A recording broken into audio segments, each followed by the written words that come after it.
Welcome, seeker of forbidden knowledge, to a chronicle of blood, shadow, and destiny. Today I shall unveil the complete lore and every contract of the Dark Brotherhood in Skyrim, from the Black Sacrament that summoned them to the assassination that shook an empire. In frozen Skyrim, during the year dragons returned, a boy performed a ritual with bones and nightshade, calling for death. What he unleashed was a chain of events that would see an emperor fall, a sanctuary burn, and an ancient organization rise from ashes that should have consumed it forever.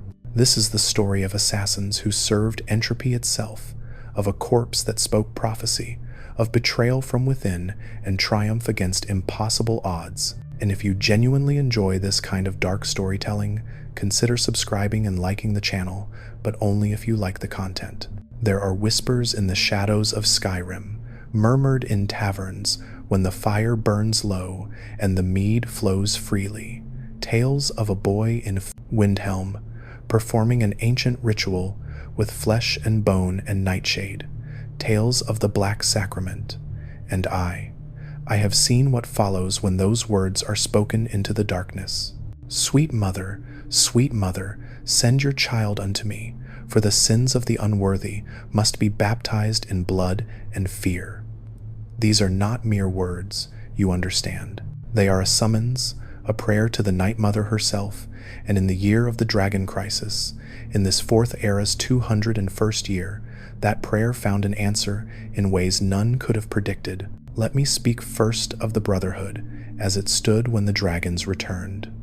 By the time Alduin scorched the skies, the Dark Brotherhood had been reduced to a shadow of its former self. Once, they commanded sanctuaries in every province, their influence reaching into the courts of kings.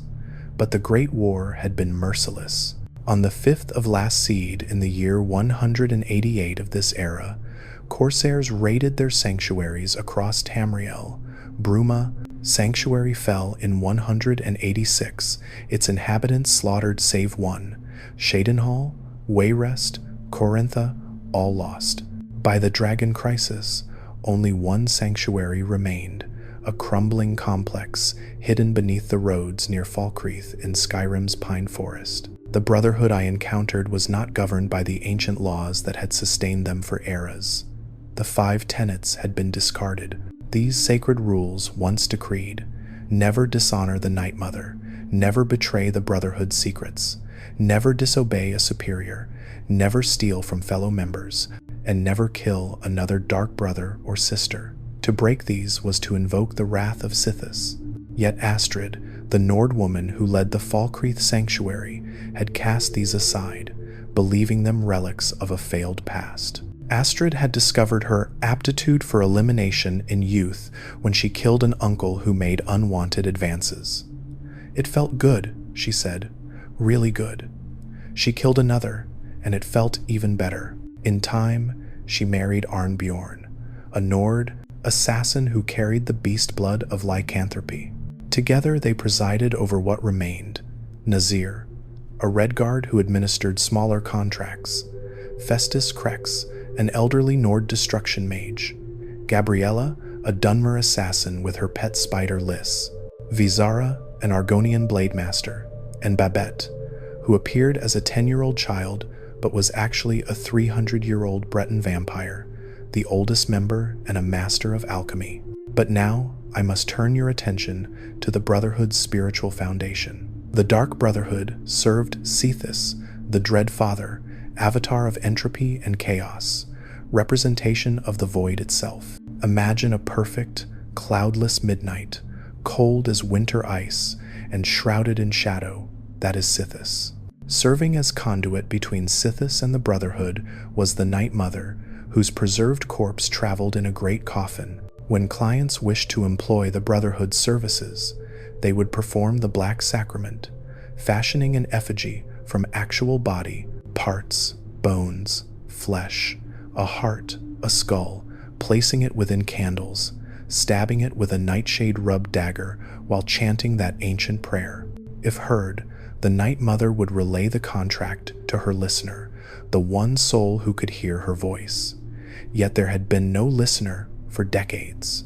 The previous listener, Alessandre Dupre, had been burned alive in Bravel during the year 188. Without a listener, the Brotherhood relied on rumors and gossip about who might be performing the Black Sacrament. This was Astrid's reality, operating more like a business than the cult they had once been. Into this broken family came Cicero, dressed as a jester, speaking in rhymes, his behavior erratic to the point of madness. He held the title of Keeper of the Night Mother, one of only 2 surviving Brotherhood assassins outside Skyrim. He had retrieved the Night Mother's body from the desecrated Bravel crypt and transported her coffin across Cyrodiil to Skyrim. His wagon broke down near Lorius farm before he finally reached Falkreath Sanctuary. His arrival caused discord. Astrid viewed the Night Mother as a threat to her authority, while others saw hope for reclaiming former glory. Now I must speak of Aventus Aretino, for his desperation set everything in motion. The boy had fled Honor Hall Orphanage in Riften, a place of misery overseen by Grella the Kind. Cruel irony, for she was vicious and abusive. Young Aventus returned to his family's home in Windhelm and performed the Black Sacrament with candles and bones stolen from halls of the dead. Rumors spread throughout the hold about the boy calling for the Dark Brotherhood. Someone answered. Grella died in Honor Hall Orphanage, and the children celebrated openly. Within a day, a courier delivered a note bearing 2 words, "We know." Above them, the black handprint of the Brotherhood. If you're still with me after hearing this, hit that like and subscribe button. The killer awoke, not in their bed, but in an abandoned shack, bound, hooded. Astrid stood before them with 3 captives, Fultheim the Fearless, Alea Quintus, and Vasha. One had a contract on their life.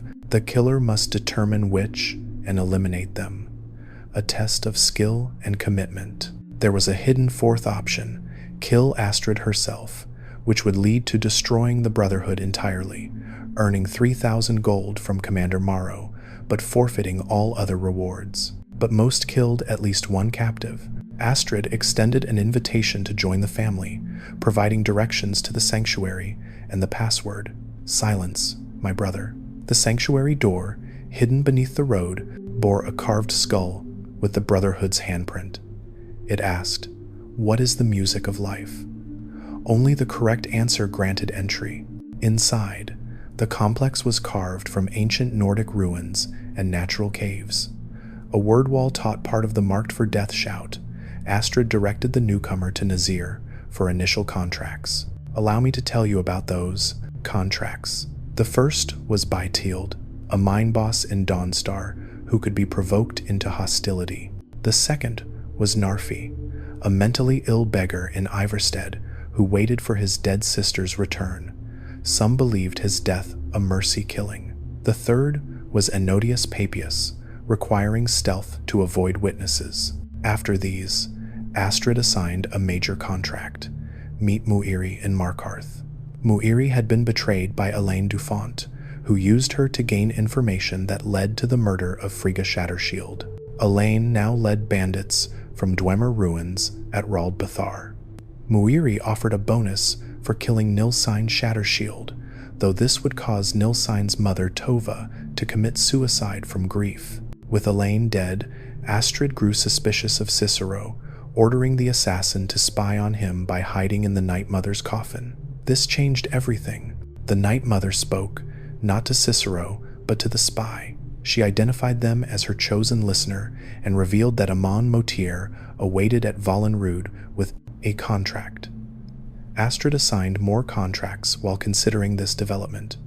Lurbuk the Terrible Bard in Morthal, Hearn, a vampire at Half Moon Mill, Dekus, an Argonian scavenger near Dawnstar, Marandru Jo, a Khajiit mage with Risad's caravan, Anariath, a Bosmer in Whiterun, Agnes at Fort Greymore, Maluril in Mzinchaleft, Helvard, Falkreath steward, and Safia, a pirate captain. Eventually, Astrid agreed to investigate Motier's contract. At Vollenrud, the Breton nobleman revealed his request. assassinate Emperor Titus Mede II. He provided an amulet, identified by Delvin Mallory as belonging to the Elder Council, proving his credentials. Astrid decided to proceed. Success would restore the Brotherhood's reputation across Tamriel. The plan unfolded in stages. First, Vittoria Vici, the Emperor's cousin, would die at her wedding in Solitude's Temple of the Divines. The quest, Bound Until Death, offered a bonus if she died during her wedding speech. Vizara provided a distraction for escape. Next came breaching security. Kill Gaius Maro, Commander Maro's son, and plant a forged letter framing him as a traitor, weakening the Penitus Oculatus. But tensions within the sanctuary exploded. Cicero attacked Vizara, slashing wildly while ranting that the Night Mother was the true leader and Astrid a pretender, then fled. Astrid ordered his death. To aid the pursuit, she offered Shadowmere, her personal horse, a creature with glowing red eyes that had belonged to Lucien Lachance 2 centuries ago, suggesting infernal origins. The trail led to the abandoned Dawnstar Sanctuary, where Cicero, wounded and cornered, could be killed or spared. The assassination plan continued. Festus Crex discovered the Emperor would attend a feast where the legendary gourmet would cook. The plan: kill the gourmet, assume his identity, poison the Emperor. The gourmet was an orc named Balagog Gro Nolob. Once eliminated, his writ of passage granted access to Castle Dower. The assassin prepared a meal with Jaren root poison, but when served, the Emperor collapsed, only to be revealed as a double. Commander Maro appeared, revealing a traitor had informed him of the plot. The assassin fought through guards to escape.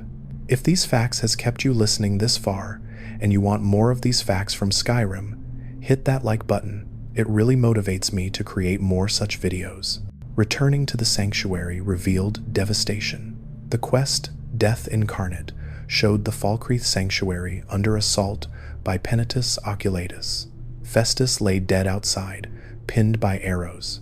Inside, the sanctuary burned. Vizara's body lay in the first room. Arnbjorn died in werewolf form, defending his home. Gabriella's remains were found near the enchanter. Even Lys the spider had fallen. Nazir fought desperately in the sleeping quarters.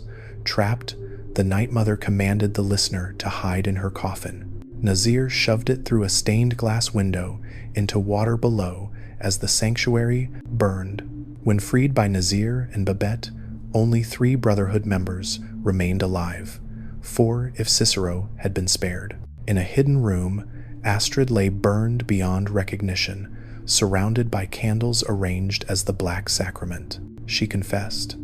She was the traitor, jealous of the Night Mother's choice, desperate to maintain control. She'd offered to reveal the plot to Maro for immunity, but he'd attacked anyway. Astrid performed the Black Sacrament on herself, requesting her own death. She handed over her blade of woe and died. The listener became true leader. The survivors relocated to Dawnstar Sanctuary. Nazir arranged restoration through Delvin Mallory and 19,000 gold to transform it into a functional base. But first, the Emperor, Hail Sithis, brought the quest to its climax. Titus Mede II traveled aboard the Katariah, docked near Solitude. The ship was heavily guarded, but eventually the listener reached the Emperor's quarters. His reaction was dignified resignation. He accepted his fate, calling it destiny, asking only one favor: kill Amand Motier. Then he turned his back, allowing the assassination. The Emperor's death changed Tamriel forever. After claiming the 20,000 gold payment at Valenrude, Most honored the Emperor's request and killed Motier. The Dawnstar Sanctuary, once restored, included a torture chamber revealing hidden treasure locations, and Dark Brotherhood initiates appeared as essential followers. The quest, the Dark Brotherhood Forever, began, allowing infinite contracts from the Night Mother. Additional quests offered ancient shrouded armor at Hag's End and other rewards. The Brotherhood offered unique items. Shadowmere as a permanent mount, summoned spectral assassin power, calling Lucian Lachance's ghost, Windshear Scimitar from the Katariah's bowsprit, the Blade of Woe, and shrouded armor with assassination enchantments. If you are really enjoying these facts, leave a like. It's the only way I know you liked the Bean video. And so the Dark Brotherhood endured, reduced to a single facility with 3 members, yet having accomplished what no brotherhood in history had achieved, assassinating a reigning emperor. Guards across Skyrim mentioned the emperor's death. The Brotherhood's reputation began rebuilding. Contracts came more frequently, and in the Dawnstar Sanctuary, surrounded by northern wastes, the Dark Brotherhood prepared for a future that might see them rise once more to their former glory.